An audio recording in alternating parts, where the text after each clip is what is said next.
Dear professionals, hope you well and good.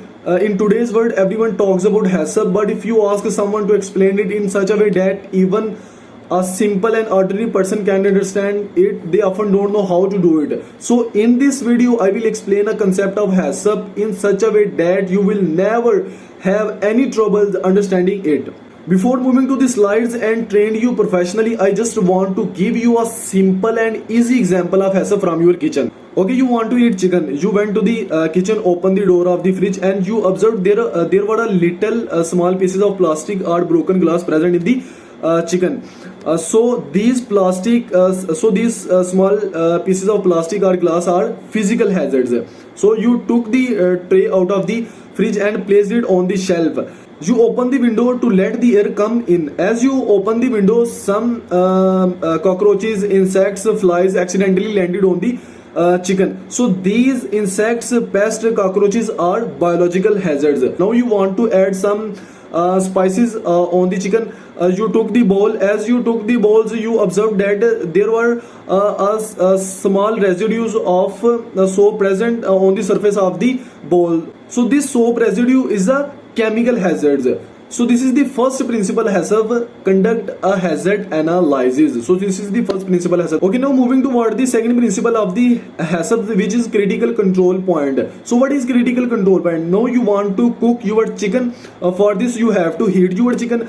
So this heating process is a critical control point. Okay, as you all know that raw or undercooked meat contain some harmful microorganisms. For example, chicken contains salmonella. If you don't heat chicken properly, this bacteria will not get destroyed, and anyone who eat this chicken containing salmonella will get sick. So you have to heat chicken. So you have to cook or heat the chicken at 75 degrees Celsius. So this is the second principle HACCP. Now moving toward the third principle HACCP, which is establishing the critical control limit. So what is critical control limit? Okay, now we know heating is a critical control point, but how much heating is required to kill this bacteria? This is critical limits.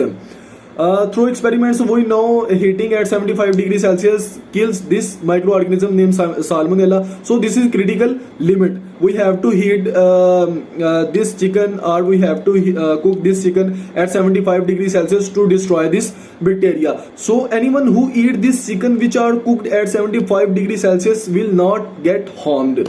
So this is the third principle of HACCP, name establishing critical limits. Now moving toward the fourth principle, which is monitoring procedure. So what is monitoring procedure? Okay, what is monitoring procedure? In monitoring procedure, we monitor critical control limit and critical control points. For example, we use a thermometer to check the temperature regularly, to check the cooking or heating temperature regularly, that our critical limit are met or not. So this is a critical limit. Okay, now moving toward the fifth principle of HACCP, which is corrective actions.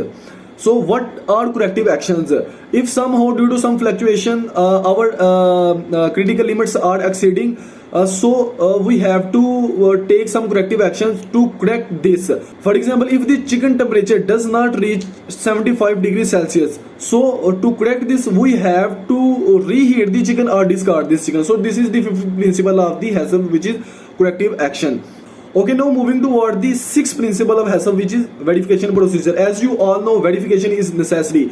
In this principle, we ensure that our HACCP system is working correctly. For example, checking cooking thermometer for accuracy and review storage logs to ensure that proper temperature were maintained. Now moving toward the seventh principle of HACCP, which is documentation. So what is documentation in HACCP? Documentation and record keeping is a necessary part of HACCP. Records of all activities must be kept, such as monitoring results, corrective actions, verification process. These records are very essential or very important for audits and inspection. Now I will move to my screen and train you properly with different example of HACCP.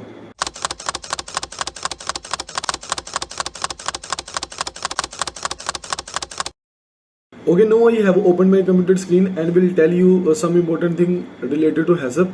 So what is HACCP?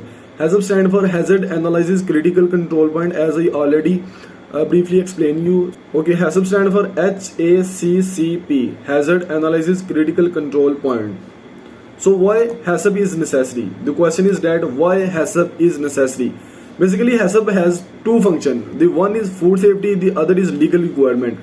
As you all know, HACCP identifies the hazards and tells us and educates us how to eliminate these hazards. So number one, food safety. There are various dangers when preparing foods such as germs, chemical substances, or inclusion of dangerous items. HACCP identifies these hazards and addresses them.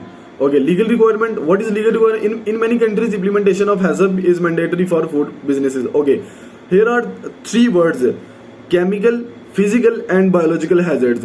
So what is the meaning of that word? So what is biological hazard? Biological hazards include rodents, insects, pests, or any living organisms which can cause spoilage of food. So the next one is physical hazard. So what is physical hazard? Physical hazards includes broken glass pieces, broken plastics pieces, paint scripts, paint pieces, or any foreign particles which spoil the food.